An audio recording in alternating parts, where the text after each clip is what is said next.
When those J-11 fighters, that once soared through the blue skies stripped of their frontline combat livery, and equipped with Russian-made Ir-27 missiles and domestically produced PL-12 missiles, came to rest on the training grounds of the Air Force Engineering University. Did you ever wonder why this seemingly simple equipment handover would leave Western observers thousands of miles away feeling so conflicted, as if a fishbone were stuck in their throats? This was far more than a retirement ceremony for a batch of aging fighters. It was a key unlocking the scrolls of history, silently revealing how China's Air Force, in just 3 decades, achieved an epic reversal, transforming from a devoted follower of its mentor to a peer, and even overtaking it in certain areas. This aircraft carries not just missiles, but the entire history of China's aviation industry, from technology introduction and digestion to independent innovation. Each chapter of this narrative unsettles the West, accustomed to technological supremacy. Let us rewind to the early 1990s, the opening chapter of this story brimming with urgent reality. At that time,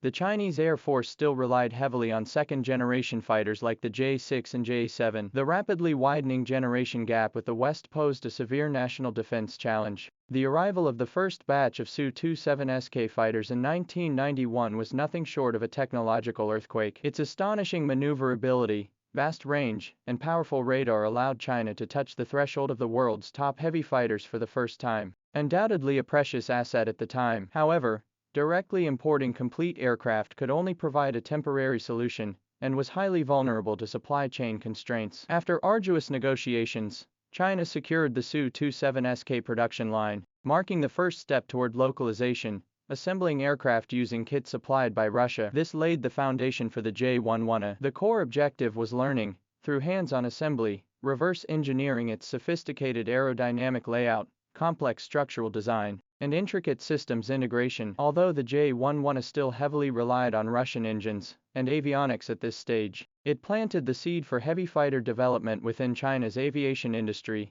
and cultivated the first generation of technicians capable of operating and maintaining such advanced equipment. In that era, mastering the maintenance of these fighters equipped with Russian-made N-001E radars and Ir-27 missiles was an extraordinary skill in itself. Originally planned for a production run of 200 units, the J-11 program abruptly halted after reaching approximately 105 aircraft. Thus began a more arduous yet decisive phase of assimilation and adaptation. The emergence of the J-11B marked the first milestone. Its greatest significance lay not in an instant leap in performance, but in the resolute determination to reduce dependence on Russian technology. Beyond the engine, it extensively adopted domestically produced composite materials to reduce airframe weight, while integrating the indigenous Type 1493 pulse Doppler radar and integrated avionics system. This replacement process was fraught with challenges, with each subsystem's localization requiring countless trials and breakthroughs. Simultaneously, China even sought third-party technical assistance to adapt the Su-27 platform for the more advanced Ir-77 active radar-guided missile. This served as a training exercise, accumulating invaluable experience for integrating domestically produced weapons. From the J-11 to the J-11B,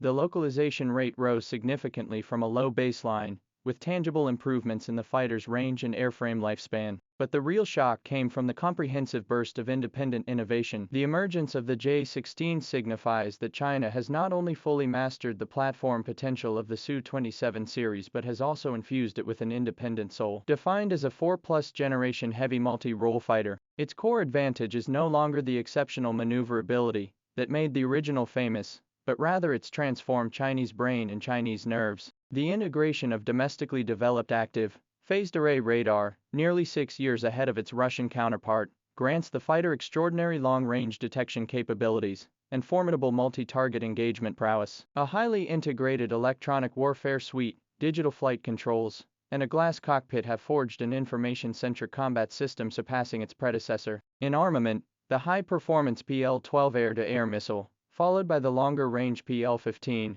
has completely replaced the Russian-made Ir-27. Their performance is widely regarded as having surpassed the original. With over 350 units in service, the J-16 has become the world's largest post-Cold War fleet of heavy fighters. Together with China's domestically developed J-20 stealth fighter and J-10 series, it forms a modern air power triad. This signifies that the Chinese Air Force has established an unprecedentedly large and highly modernized heavy fighter strike force. Its operational doctrine has shifted entirely from purely territorial air defense to integrated offensive defensive combat capabilities. The J-16 is not only capable of air superiority, but can also coordinate with early warning aircraft and electronic warfare platforms to execute complex precision strikes against ground and maritime targets, the very essence of modern warfare. Returning to the J-11 on the training grounds of the Air Force Engineering University today, its symbolic significance becomes crystal clear. The Russian-made Ir-27 and domestically produced PL-12 missiles displayed alongside it form a distinct timeline,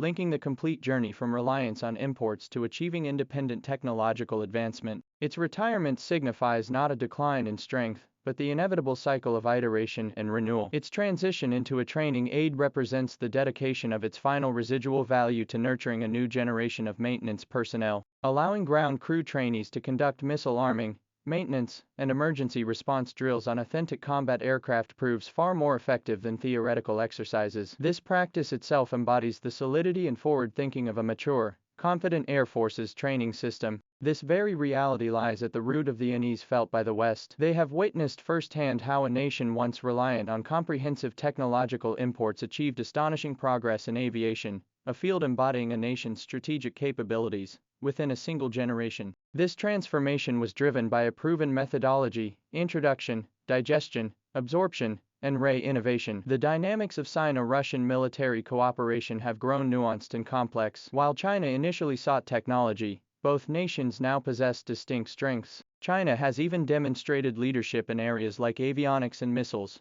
fully mastering its own development pace. China purchased Su-35 fighters but did not pursue large-scale follow-on orders, as its domestically developed J-16 and J-20 fighters proved far more compelling. This evolution from student to partner, and even leader in certain domains, has shaken the West's entrenched sense of technological superiority and strategic assumptions. Looking ahead, this path of independent innovation continues to accelerate. The J-11B is evolving into the more combat-capable J-11BG through upgrades to active phased array radar and new weaponry. The J-20 underpins high-end confrontation with its stealth capabilities. The J-15B carrier-based fighter and the stealthy J-35 carrier-based fighter are adding wings to China's aircraft carrier strike groups, and the coordinated operations between unmanned and manned aircraft are also being explored. The value of heavy fighters has not become obsolete. The key lies in how to deeply integrate them into a smarter, more networked future combat system. Thus, the J-11's retirement and new mission mark